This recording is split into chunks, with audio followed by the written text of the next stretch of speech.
Ya, atau enterprise informasi. Informasi bisa memudahkan kita dengan suatu tujuan di dalam kehidupan modern. Informasi bisa merupakan aset dan investasi di masa mendatang. Juga bisa untuk mendapatkan suatu kebenaran. Informasi ada di setiap tingkat kehidupan, kapan saja. Dan fokuslah terhadap apa yang akan kita kerjakan dan berikan yang terbaik.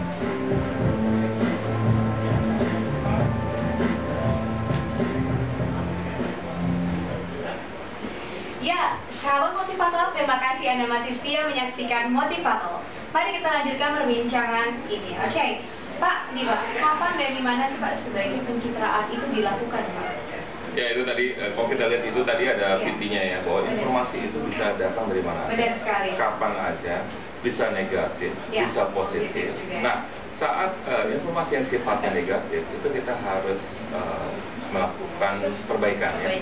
Kita harus melakukan perbaikan, kita juga harus mengkonter pemberitaan yang negatif dengan pencitraan yang positif tadi. Nah, itu yang misalkan kita bisa lihat ya Pak, orang yang sudah dicitrakan negatif, kemudian dia malah mengintervensinya dengan semakin negatif lagi Pak, itu bagaimana jadi? Nah itu ya, kalau misalnya ada citra yang negatif, tentunya kita harus melakukan kegiatan counter tadi ya.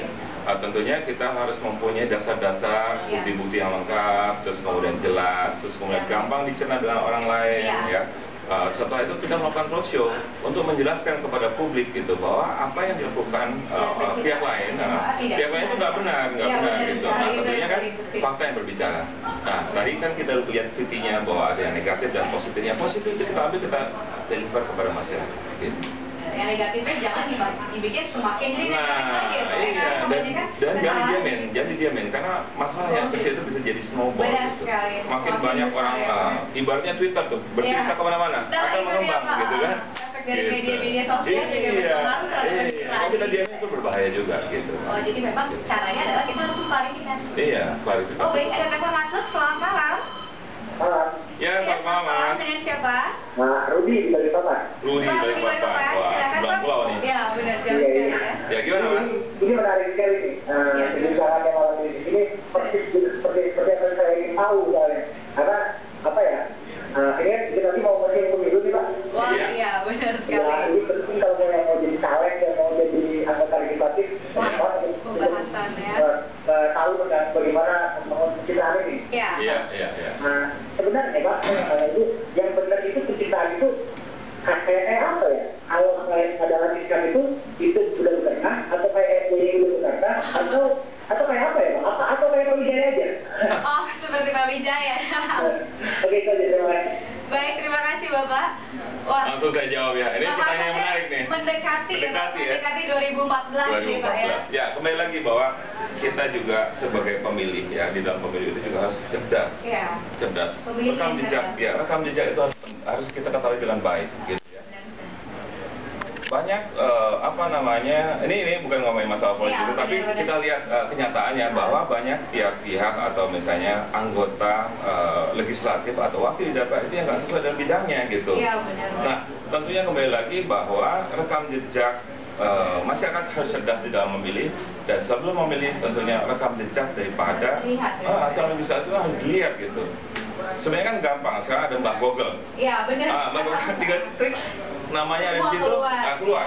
Ini orang siapa, ini orang pengalamannya apa, pendidikannya bagaimana, pernah di organisasi atau tidak. Berita-berita apa yang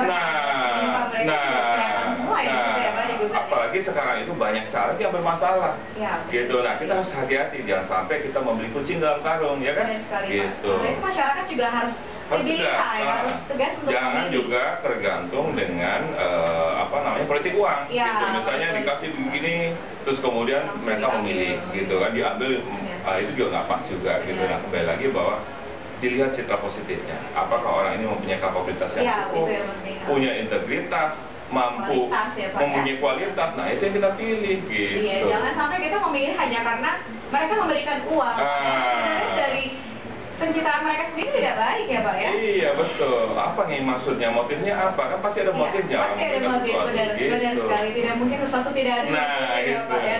Nah, terus saat pencitraan dilakukan Pak, apakah berpengaruh pada faktor kewibawaan orang tersebut Pak? Nah, kembali lagi masalah wibawa ya.